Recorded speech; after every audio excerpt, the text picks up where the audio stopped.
Good morning बच्चों। आज मैं आपको पाठ 10 किसने खोजा कौन सा देश के शब्दार्थ लिखवाऊंगी और श्रुतलेख करवाऊंगी, प्रश्नोत्तर और रिक्त स्थान करवाऊंगी। तो आप लोग करना शुरू कर दीजिए। बच्चों, अब नोटबुक में न्यू पेज पर सबसे पहले पाठ की संख्या डालिए। पाठ 10 किसने खोजा कौन सा देश, ये आप शीर्षक डालिए।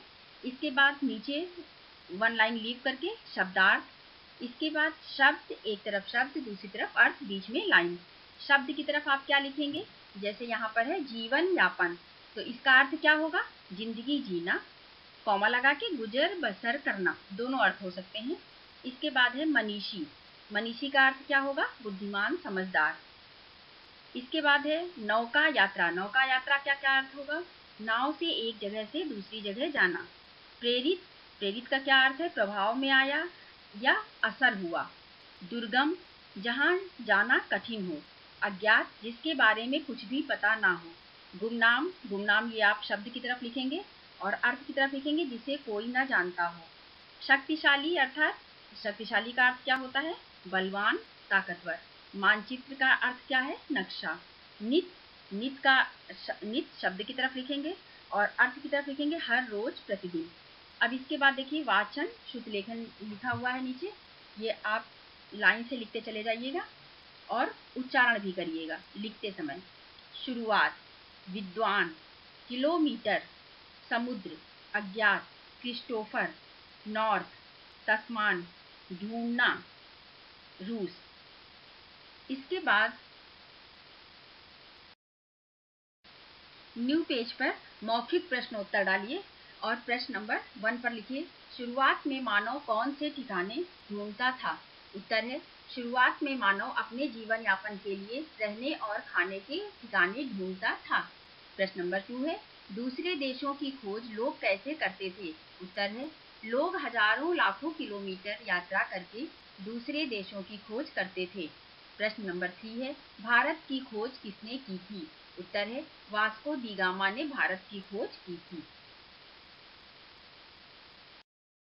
अब ऊपर डालिए लिखित प्रश्नोत्तर और इसके बाद टेक्स्ट बुक में भी आप देख सकते हैं, पेज नंबर 85 पे प्रश्न दिए हुए हैं।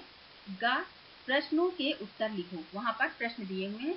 प्रश्न नंबर 1 है, ग्रह नक्षत्रों की खोज किन्होंने की। उत्तर है, ग्रह नक्षत्रों की खोज विद्वानों और मनीषियों ने की। प्रश्न नंबर 2 है, दुनिया को भारत की जानकारी कैसे मिली। उत्तर है, पुर्तगाल का साहसी नाविक वास्को डी गामा अपनी समुद्री यात्रा करता हुआ कालीकट बंदरगाह पहुंचा। इस तरह उसने भारत को देखा और दुनिया को उसके बारे में जानकारी दी। प्रश्न नंबर 3 है, नॉर्थ केप की खोज किसने की। उत्तर है, नॉर्वे के ओटार नामक साहसी नाविक ने 870 में, सन 870 में यानी 870 में नॉर्थ केप की खोज की। प्रश्न नंबर 4 है, प्रेक्षेवाल्स्की ने 1873 में क्या महत्वपूर्ण कार्य किया।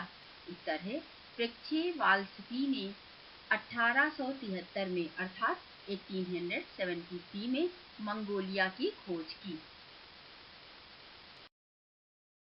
इसके बाद मूल्याधारित प्रश्नोत्तर में देखिए क्या लिखा हुआ है। प्रश्न है, पहले लोग खोज के लिए इधर उधर घूमते थे, अब आप घर बैठे सब कुछ खोज सकते हैं, बताओ कैसे।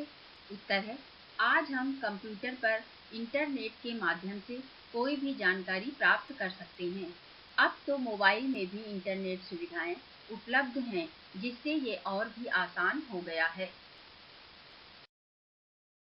अब आप टेक्स्ट बुक में देखिए, टेक्स्ट बुक खोल के बैठ जाइए और पेज नंबर 85 पर देखिए, ऊपर लिखा हुआ है का दिए गए शब्दों की सहायता से रिक्त स्थानों की पूर्ति करो, लिखा हुआ है ना। और आपकी टेक्स्ट बुक में ही कुछ शब्द दिए हुए हैं, उनको आपको रिक्त स्थानों में सही देख के भरना है।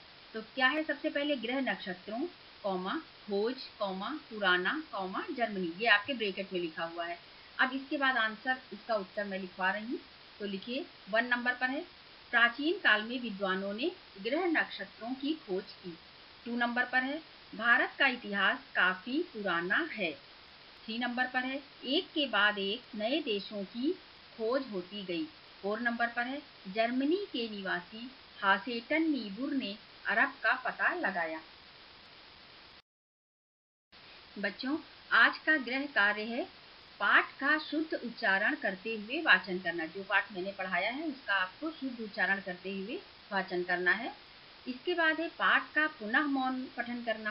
पहले आप इसको उच्चारण करते हुए पढ़ेंगे, तेज तेज आवाज में पढ़ेंगे, इसके बाद में मन में पढ़ेंगे। मौन वाचन का मतलब है मुंह बंद करके और मन में पढ़ते जाएंगे। ठीक है, पाठ का पुनः मौन पठन करना। इसके बाद नंबर 3 पर है शब्दार्थ लिखने का अभ्यास करना। जो मैंने आपको शब्दार्थ लिखाए हैं इन्हें रफ नोटबुक में लिखने का अभ्यास करना और याद करना। इसके बाद शुभलेख लिखने का अभ्यास करना। जो शुभलेख लिखाया है उसको लिखने की प्रैक्टिस करना है।